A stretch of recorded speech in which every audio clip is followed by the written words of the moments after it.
Greetings, ladies and gentlemen. Welcome to the Classical Academy Podcast, your friendly guide to the world of classical Christian education. I'm your host, Dr. Mark Phillips. Do the classical learning traditions and the patterns of biblical discipleship really fit together? And how do we raise mature, thoughtful students ready to engage and to transform the world? To answer these questions today, we are glad to have a very special guest, Dr. Joe Rigney. Joe has a Ph.D. in theology from the University of Chester in England. He teaches theology at New St. Andrew's College, and he's the author of a number of books, including Like A Narnian, Christian Discipleship, in Lewis's Chronicles. We're actually doing a discipleship group with that book here at Trinity. His most recent book, published this summer, is called Courage, How the Gospel Creates Christian Fortitude. Joe was the featured speaker at a conference for leaders of the classical Christian education movement hosted here at Trinity. He agreed to join us to share some of his insights about education on our podcast today. Joe, welcome to the show. Glad to have you here. Thanks for having me. It's great. Now, for those who may not be aware, can you provide just a brief summary of the 3 stages of classical development that Dorothy Sayers laid out in her famous essay, The Lost Tools of Learning? You bet. So Sayers' sort of key insight was that certain features of education tracked really well with the stages of childhood development. So grammar, dialectic, what she called dialectic, what we often now call logic, grammar, logic, and rhetoric, are sort of these 3 sort of fundamental skills or abilities. They're the tools of learning. And what her key insight was recognizing that they kind of track with childhood psychological development, so that in the when kids are really young, they like to chant, memorize. They're sponges that soak up everything. But so it's a great time to just lay a foundation of just facts and details and information. And then as they age, they hit what she called the Paul Parrot stage. No, that's the Paul Parrot stage, which they hit the arguing stage, basically, where all of a sudden she called it the pert stage. Nice British word for right. for arguing. And so kids like they want to know why. Why does it work that way? How does it work? And so when they're in that stage of argumentation, teach them how to argue. So that's where the logic stage really tries to work in, not just what the facts are, but like how they fit together. And then in the rhetoric stage, students in high school tend to become more conscious of how they present to the world, more socially aware. And so that's a time to teach them how to present themselves. And so the rhetoric stage is about communication, both. So you've got the foundations. Now you're going to communicate it to others, be able to speak well, write well, communicate well, present well to others.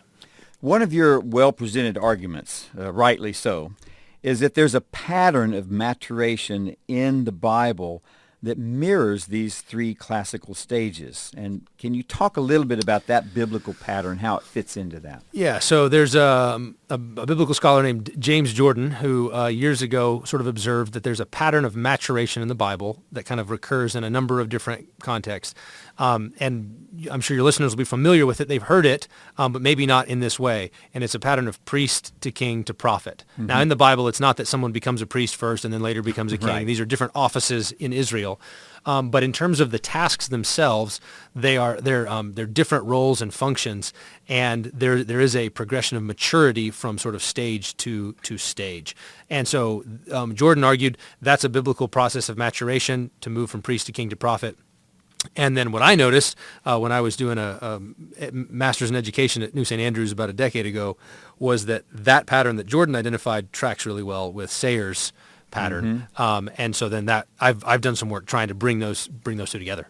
Now, and I liked the way you applied body parts. Can you talk about that a bit? Good. That was very keen. Yeah, good. So the first thing you have to get straight on is what the different offices, what these different roles in Israel were. So priests were palace servants in God's temple palace, right? So a Levite was like, so if you remember the Psalm, I would rather be, better is one day in your courts than 1,000 elsewhere. I'd rather be a doorkeeper in the house of my God than dwell in tents of wickedness. Well, a doorkeeper in the house of God is what a priest is. Yeah. He's God's bouncer. Okay, so he's guarding, he's keeping sacred space, maintaining sacred space. And the key thing is for a priest, for a Levite, it's all written down and it's all very clear cut. God gave a very detailed book, Leviticus, telling you exactly what you're to do, and you should not deviate from it at all. It's an instruction manual on how to offer sacrifices, and sort of the basic rules. So priests have sort of this basic obedience, hear the Lord, fear the Lord. And so I think following Jordan, I connected this to the ear. So the sort of hear the word and obey it. Hear it and obey it. Hear it and obey it. Fear the Lord. Just do what you're told. And so that's sort of like the most basic level of Christian maturity is what has God said? Do what he says exactly as he said it. And you can think about that with your kids, when they're little, right? So hence the connection at grammar, hear and memorize. Hear, memorize. Right. Yeah, exactly. Hear, memorize, and so forth. Fabulous. And so you've got the ear associated with the priest, hear and obey. But then kings is sort of a step beyond. So kings don't simply, it's not simply about believing or doing exactly what the law says. It starts there, but a king is expected to do more. So the quintessential sort of, if Leviticus is the basic priestly book in the Bible, the basic kingly book is Proverbs. And what is Proverbs? Well, Proverbs is Solomon looking around at the way that the world is and thinking about it and noticing patterns, noticing how it works and developing general truths from the way things are. Yes. Now, the only reason he can do this well is because he's fearing the Lord, because he's hearing and obeying. But once he's heard and obeyed, now he can look out at the world and sort of grow and apply that word in places that the Bible doesn't directly do it. So my favorite example of this is, there was no verse in Leviticus that told Solomon what to do when two prostitutes showed up with a dead baby. Yes.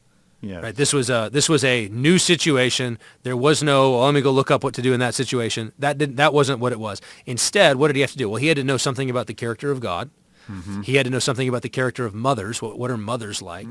He had to know something about sadness and grief and how that might express itself. So he had to know features of the world. He had to be observant to know the way things are in order to draw out which one was the real mother. But he was having to apply God's truth in a unforeseen circumstance. And that's a pretty good representation of how that sort of kingly stage builds on the basic obedience, the fear of the Lord in that priestly role, but goes beyond it into sort of applying it in new circumstances. So he knows the law as a priest does. He knows God through that, and then by observing with his eyes, he knows what's going on in the world and puts the two together, and that's hence the logic stage of starting to, which is why we teach logic in the logic level. Right, exactly. Yes. So how they want to take it apart, they want to see how it works and put it back together. And so that's exactly it. So it's the eye. So Solomon it's the glory of God to conceal things. It's the glory of a king to search things out. That's a proverb. Beautiful. Right? Yes. And so to search things out, to understand sort of the inner working, the inner logic of the way the world is, not just, so again, if you think in child rearing, not just education, but child rearing, when your kids are little, you expect them, because I said so is a good reason for them to obey. Why should I obey? Because I said so. That's a good reason. It's just a claim of authority. As they grow, though, you want them to understand not just the rule, but the reasons beneath the rules. Yes. You want them to get like, why can't I do that? And part of parenting at that stage is helping them to understand, well, there's good reasons for why mom and dad say you can do this and not do that. And growing in maturity is now they're ready to not just understand the what, but the why. Very good. And then we move to the prophet. The one who speaks. Exactly. So the prophetic stage is a step beyond even the king, because the prophet is not just sort of a king in Israel's system was like a son over God's house. So a priest is a servant in God's house. He's the bouncer. He's the palace servant. The king is the son in the house. And the prophet is a step above that. He's actually a friend of God. He's almost like God treats him like a peer. So you notice in the Bible that God says, does the Lord do anything without consulting his servants, the prophets? And so there's a way that prophets sort of stand in the inner counsel of God. They know his mind, they know his heart, they know his character. And because of that, they're able to do two things. One is they're able to argue with him. So all of those places, those funny places in the Bible where Moses or Abraham or one of the prophets are arguing with God. You can't do this because that's God inviting them up to, do you really understand what I'm like? Do you know my character? You can't do this. You made promises. And God's going, good, you get it. Yeah, So there's that intercession that prophets sometimes do. But then there's the flip side, which is they're his ambassadors. They're the ones who speak on his behalf. When God speaks, when the prophet speaks, God speaks. And so, of course, they're associated with the mouth. You could think of Isaiah, you could think of Ezekiel, where they have like internalized the law. So they've eaten the book. And then they've also seen how it works in the world. They know the logic of it, and they've invited in. And now they know the mind of God. They know the heart of God. They know the character of God. And therefore, God authorizes them to speak on his behalf. What the prophet says, God says. Very good. So when a classical student graduates from the rhetoric level, they have their pinnacle with their dissertation presentation, where they are giving the prophet's perspective. They are giving their position based on what they know of God, and therefore giving their arguments, which they learned how to argue in logic, and now they put it all together and speak it. That's right. So if there's the virtue that we're trying to cultivate right in that upper stage, and it's an analogy, is having learned the basics, having learned the logic, inner logic, and learn how things fit together. Now it's how do you present it? How do you communicate it in a way that's clear and compelling, that lands, that leaves a punch. And so that rhetoric stage in classical ed is really trying to draw out the student's abilities in that area, which is why something like a dissertation or a thesis or something is a good capstone for a classical education. Great. Now, I loved another treatment you had. We're not encouraging addiction to smartphones, because that's certainly out there. But as a tool, you brought up a really nice analogy talking about the smartphone. How does that go? Yeah, so the goal here, or the idea here is that this progression from priest to king to prophet is just very normal. It's just how we learn stuff. It's a paradigm for education in general. And so basically, when you get your smartphone or any kind of device like that, when you first get it, you know nothing. And so what do you need? Well, you need an instruction manual. You need somebody to have written down, this is how you turn it on, this is how you log in, here's all of the details, and you just need to follow the instructions word for word, and you'll be fine. So there you're in a sort of a priestly stage of your smartphone use. But then once you've done that, what do you start to do? Well, you start to tinker. You start to see, well, what happens if I do this? What if I swipe there? What if I click that icon? And you start to fiddle around with the details, and you understand how it works.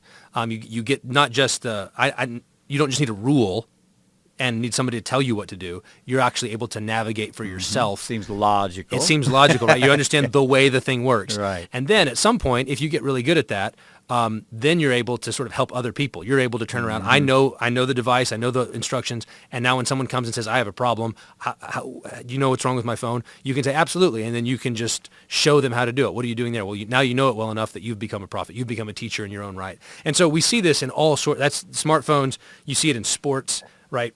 When kids are first learning to swing a bat, you've really got to show them over and over again, and they've got to follow your instructions. But then they start to feel their bodies out, and they're able to, use their bodies better and figure out like, when I lift my elbow up, I actually get a little more power. Right. And then at some point, they get to become coaches. They get to turn around and share it with others. And so this is just how education is. That was the observation I made, is that this biblical insight from Jordan was actually just how the world is. And it fits because God wrote the book and he made the world. So they go together. And then it was realizing that, the Sayer's trivium, this grammar, logic, rhetoric, could have just as easily, had she known, been called the priestly, kingly, and prophetic stage. You could have a priestly school, a kingly school, and a prophetic school. Yes. And you would be doing the same sorts of things in them that you're doing now with grammar, logic, and rhetoric. Quite so. So let's, audience, you'll enjoy this next section. Let's bring this into some application, personal application, application for the student, application for classical education in general. How do we apply these principles? Yeah, so I think the first thing is to realize that when you think about these stages, it's not that you do the first and then you leave it behind and move to the second, but that there's a sort of cumulative effect. So in biblical terms, you never graduate from fear of the Lord. Fear of the Lord is the basic. It's the beginning of wisdom. So that's part of that transition from grammar to logic, or from priestly to kingly. But you never graduate from fear of the Lord. You always must fear the Lord. So wisdom builds on law, wisdom builds on obedience, and you never get past it. So in our own lives, we need to recognize this, that as we think about just faithfulness in our whatever calling we're doing, you never graduate from fear of the Lord. You always have to go back there and lay the foundation. And one of the interesting, I always love this about the scriptures, is that the kings in Israel were required to copy down their own copy of the Torah. So they had to actually handwrite out a copy, and then I love this, is that they had to get it checked by the Levites. So the Levites are the guardians of the text, right? They're the ones who are the guardians of the sacred text. And so he has to copy it down, and then they have to check his work. They have to grade him, essentially, because they didn't want, hey, Solomon, I think you left out that verse about many wives, right? Like, you don't want that to happen. Yeah. But the idea is the king needs to digest the law. He needs to own it. It needs to become a part of him. And then because it's a part of him, now he can move out into wisdom to see how God is working in the world. And so I think in terms of our child rearing, as our kids move from that sort of elementary age up into the junior high, early high school age, part of what we're trying to do is, if we've laid a foundation well, both in terms of Christian obedience and in terms of education, we kind of want to give them some leash. We want to turn them loose a little bit. We want their own curiosity. We want their own questions, and we don't need to be bothered by the fact that they might be pushing back and kind of bucking against but why is it that way? And how that doesn't make sense. And all of that, we should see that as part of the educational process, not something to be squashed, but something to be stewarded. And I think that sometimes parents can go wrong here. They think they just attribute it's all sin. It's all the kids just being insubordinate. And it's like, well, yeah, there's sin there. But what's the good thing that's underneath it? What's the good thing there? And it's, well, there's this curiosity, this desire to understand, this desire for maturity. I don't want to be a kid anymore. I want to have more responsibilities. And so you want to steward that and say it's good for you to want to grow up. But as our pastor said this previous weekend in church, he said, oftentimes what kids want is the privileges of maturity, when what they ought to be seeking is the responsibilities of maturity. Don't grasp for the privilege. First, grasp for the responsibilities. Ask mom and dad, hey, I want more responsibility. And then when you're faithful there, then the privileges come with it. Yes. I've got to admit the Cat Stevens song from T for the Tillerman, Father and Son, is running through my head right now, where he's giving the wisdom about being calm when you find something going on, and he's saying, how can I explain? He won't listen to me, turns away. Wow, I don't think he realized he was working with the trivium when he did that. Probably not. Probably not. So let's move into application of the prophecy stage. Yeah.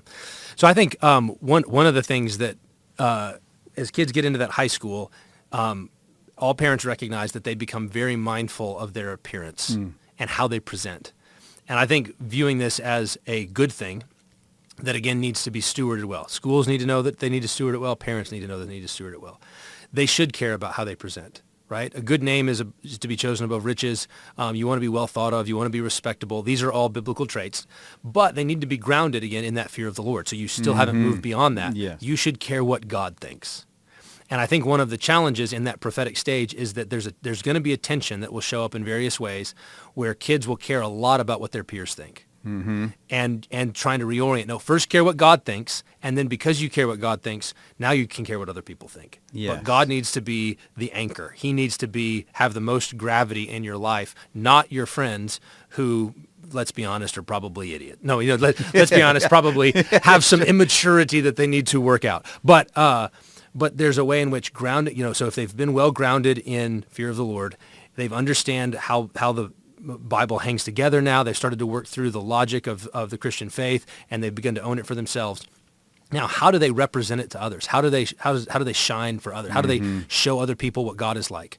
That's what prophets did. The prophets were to show what God is like. Oftentimes, the prophets in the Bible were meant to sort of enact parables, either of judgment or of mercy, right? So you think about Hosea naming his kids certain things because of what's going on in Israel, or Ezekiel having to lie on his side for like a decade or something. Like there's all of these stories of like where they are enacting and communicating judgment and mercy on God's behalf. And so at that stage, your students, your children need to be owning, I bear the name of God, and I want to walk with him closely, and I want to show the world what he's like. And they need to be encouraged and stewarded in that, and that's a blessing to those around them. That's something that they should be seeking to bless others with, how they present, how they dress, how they talk. That's what that prophetic stage would really lean into. And there's certainly the personal application there as well. Oh, for sure. For all of us. We always go back to the fear of the Lord is the beginning of wisdom. That's the starting point. That's the finishing point. As Solomon says, the end all. Yes. Right? Right. Well, and that do all, end all. And that's what I would bring it back to for parents is you can't export what you don't have. Yes. You can't impart to them this sort of faithfulness before God, this fear of the Lord, this wisdom that knows how the world works, and this ability to communicate unless you yourself are growing in it. So one of the things I think oftentimes parents who have kids in classical Christian schools are often giving their kids the education they never got. And it's important for them to go, yes, you didn't get it, but it's not too late. You need to be growing in your own maturity. Yes. You need to be faithful as a priest in God's house, a servant of God. You need to be a son or daughter of God, ruling over the domain that he's given to you, whether that's as a homemaker, whether that's in your business. You need to be faithful in how God has called you to do, and then show the world what God is like. Your kids need to see it from you first, and then you're calling them to join you in that maturity, not trying to impose a maturity that you yourself lack. Yeah, that's fantastic. I mean, I encourage the parents to join in the material. Sometimes when I look at what they're doing in other departments, I'm just amazed, and I grow so richly because I never had those things. And I encourage the parents. It's a great opportunity for you as well, and I think it's great how you said that. So how do you, what's a brief summary? I mean, you've done a great job of going into application. How would you say, okay, here's a summary statement for you to take away, something you can remember and take away from this podcast and apply for the rest of your life and those of your children? Yeah, good. So I think let's come back. Let's use that ear, eye, mouth movement to kind of summarize. And maybe we could actually shift it over into a food image. The first task is eat the book. This is what the preacher, hear and obey. So eat the book. What happens when you eat the book? Well, then you need to digest it. It's not just, you don't want to just taste it and spit it out. It needs to digest and become a part of you. That's when wisdom comes into play. You know the book so well. You know the word of God, and it's a part of you, and so that you're able to internalize it in that way. And then because of that, you're able to faithfully act, faithfully speak. You speak with wisdom. You speak with creativity. You speak with clarity. You represent what God is like. So you eat the book. See what God is doing in the world, see what God is doing in your life, see what God is doing, how it all fits together, and then live and act faithfully, creatively in order to move the ball forward, in order to grow up into maturity. Fantastic. Our guest today has been Dr. Joe Rigney.